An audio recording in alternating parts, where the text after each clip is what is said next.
Hey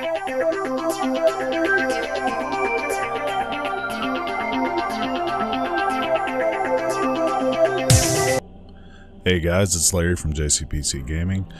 Welcome to part 6 of our playthrough of the Vanishing of Ethan Carter.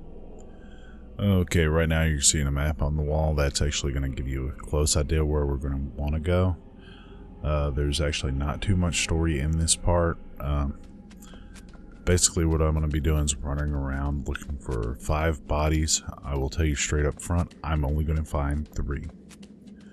There's another mechanic in this area that you definitely don't want to get, and I don't have in this playthrough at all because frankly, I don't know how many people like jump scares that are going to be on my channel.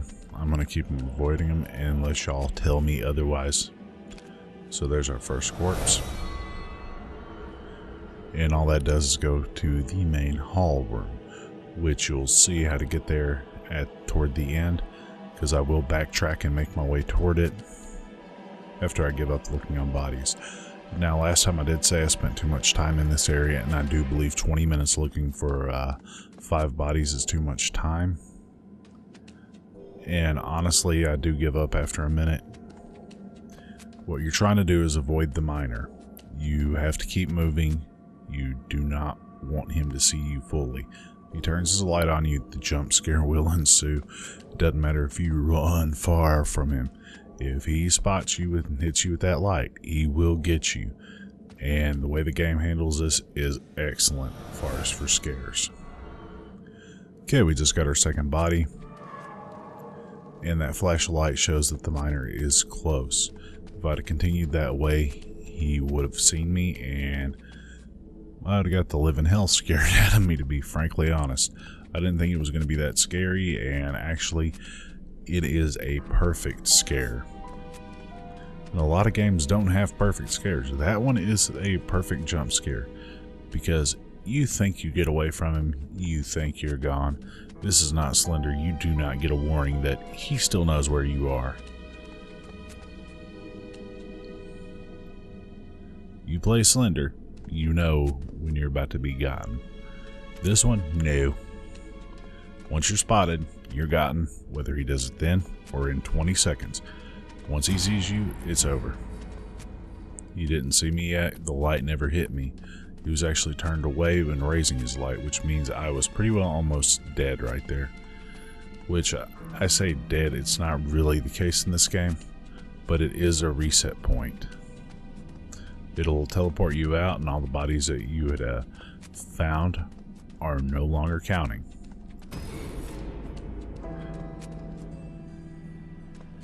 You could see him right up ahead just then, and that was him. He can hear you. You're not supposed to run, you're supposed to go slow. I found that if I went slow, he got me 9 times out of 10. If I ran, this is the only time I recorded too with me running the whole time. He didn't get me, and he will not go to the sanctuary room either. Now we're about to find our 3rd body coming up here pretty soon. If you'll notice, I have not seen any more bodies. You guys may have spotted one that I didn't see, but the mine maze this is one of the most aggravating things that you'll ever see in this game. This is actually the worst part of this game. Now, if you got a girlfriend or a friend or anyone, a significant other that you want to scare the hell out of, make them play this scene. I repeat, make them play this part. Get this far into the game, then tell them to try this out. Something cool happens. Nothing cool happens here. It's horrible. It's tedious to try to find these other 2 bodies. I never did. Well, when I was recording, I didn't. I found them when I was walking. This is how I have the code to actually complete it. I was trying to show you where the bodies were. They're randomly placed, except for the one you saw right by the spiral that I didn't give you a good view of. And I know we're going to have a couple more close run-ins with the miner. And we will haul ass to stay away from him.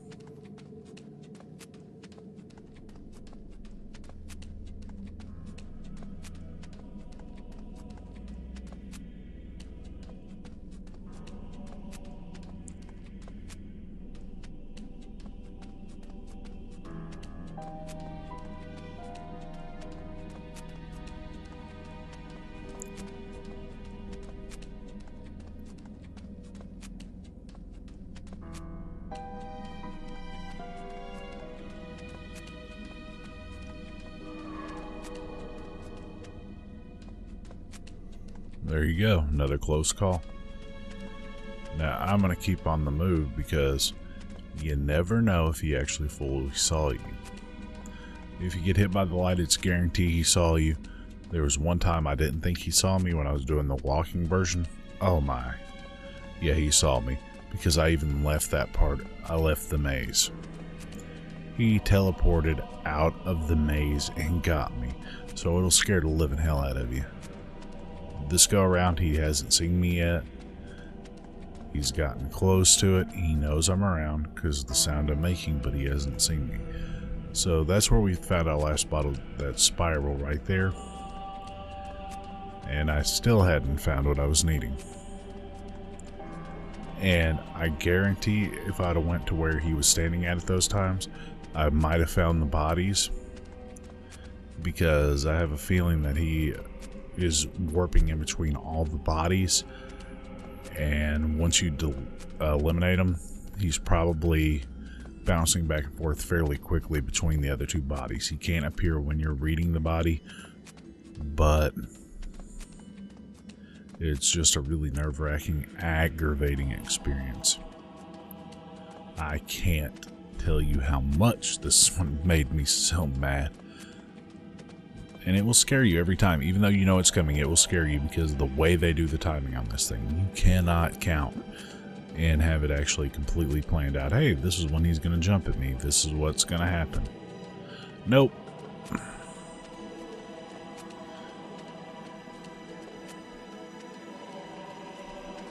And that was actually me leaving that little area for a minute. And I'm going to stop and actually probably go back and look at the map. You could hear him. He was right off to our left. He wasn't that close to us, but he was close enough where you didn't want to stop, because if he does fully spot you, you know it.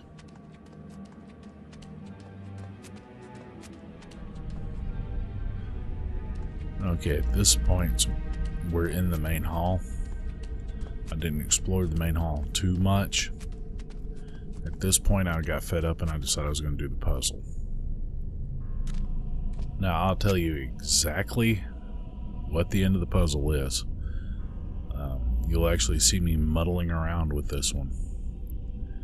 The top symbol, well, I'll just wait till actually you can see it.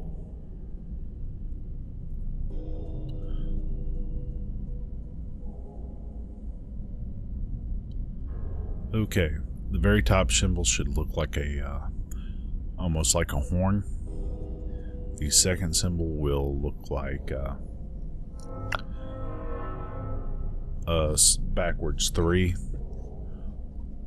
while the third symbol is going to look more like a piece of the kanji. The fifth symbol will be a Z. The seventh symbol will be a Z. And the eighth symbol will be an M. I don't know why I said 8. Okay, I skipped it. So it's going to be horn, 3, kanji, Z, Z, M.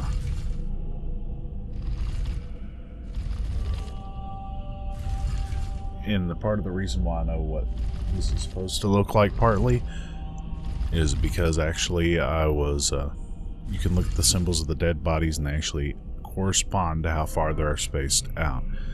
That's why I'll catch my mistake here in a second, because I did get one of the Z bodies and I can actually tell where it's supposed to be. The other symbol I was guessing because they wasn't used, and there's actually 2 symbols that aren't used in this puzzle at all, but there were certain ones.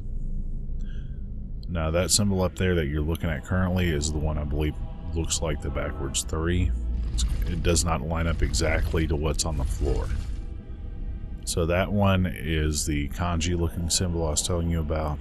It looks a lot like a clover with horns that's upside down, as I've heard it described. The next 2 should be ZZ, and the Z does look like a Z. There's an L looking symbol as well that's not used.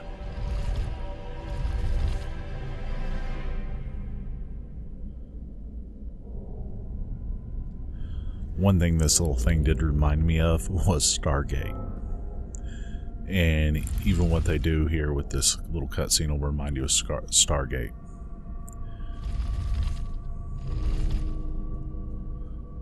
That is the M I was talking about. That should actually be on the very bottom. I'm trying to figure out why I don't have this combination right.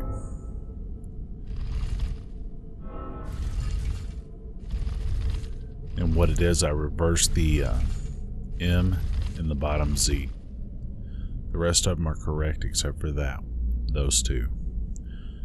And actually, I will back out of that and actually take a look at the bodies on the floor and see where the ghosts are lining up.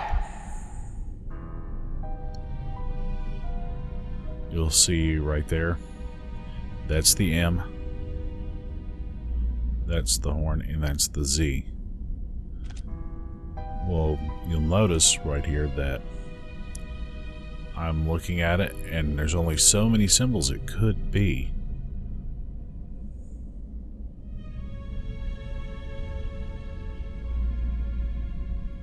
So I use a process of elimination on this one. You only have to find 5 of the ghosts. There's not 6 bodies. One of them is basically a give me.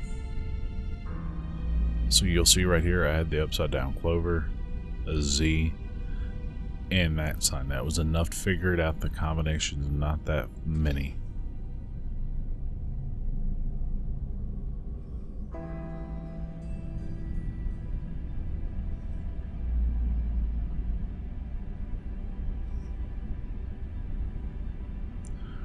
So what we're going to do is actually keep looking at this, and I'm trying to figure out exactly what I screwed up. It's going to take me a minute because I'm actually just looking at the floor again and again, because I do know this one. And also you'll see other circles on there. They go with corresponding shapes against there as well. Those shapes are kind of hard to see though. Well, not that hard. You'll notice them. I didn't, but look at the highlighted blue section. They're actually showing you exactly what symbol they are, and that's what I wasn't getting. That's where I was actually being blind to it. But I'll eventually get it, because I'll turn back around and look at the symbol, and then I'll get really frustrated with myself and saying, well, yeah.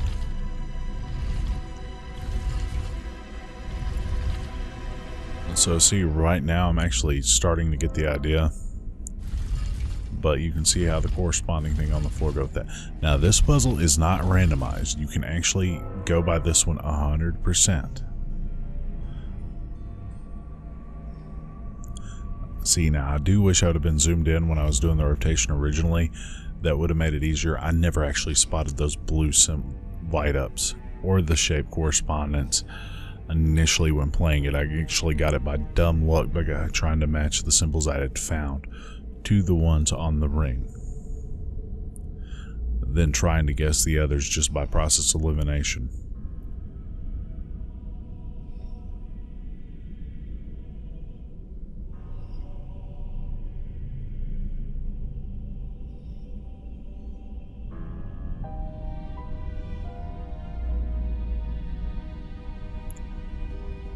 Come on, brain. Work. Work. Work. That was my inner monologue at this point, because honestly I was so fed up it was not funny. I didn't want to be in this room. Even though I was only in here for 10 minutes into the maze, it really just was more than enough to wear me out with not even wanting to be here. Here's where my brain will click in. I should turn that one to a Z now. Then move down to the bottom one and turn that to the M.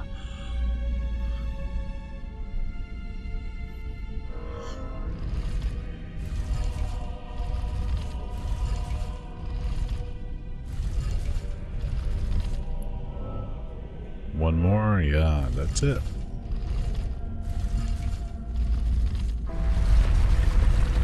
Welcome to Stargate. No, I'm kidding, it ain't that cool. Well, it is. Time to release the Kraken.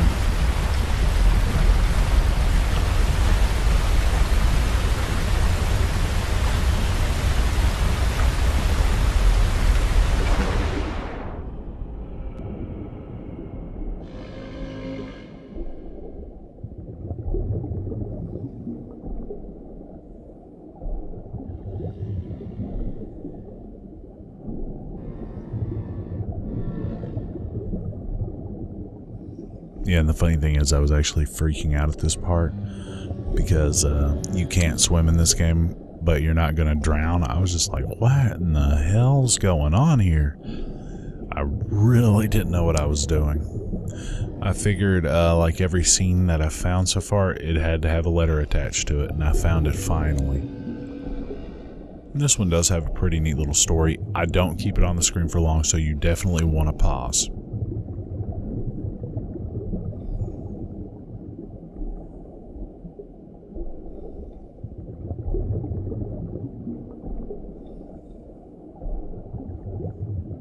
I just slowed the video, so that'll be on there long enough. I told you to stay out. God damn it. Look, it's dangerous in here. I'll read your story later. Okay? And, please don't tell your mother I'm in here. All right? Okay, now, you go. Get back home.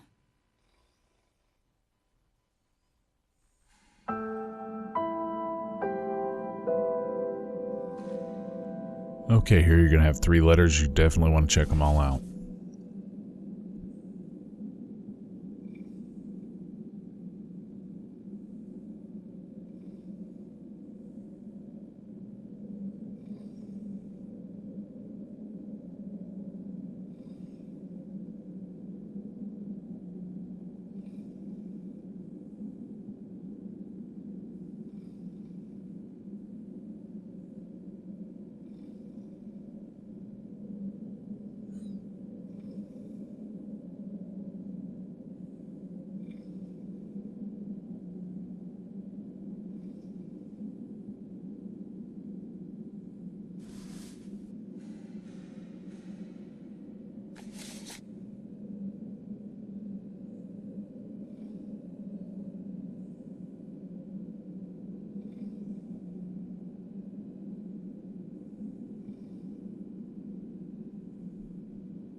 Okay, now we're going to work our way out of the tunnels.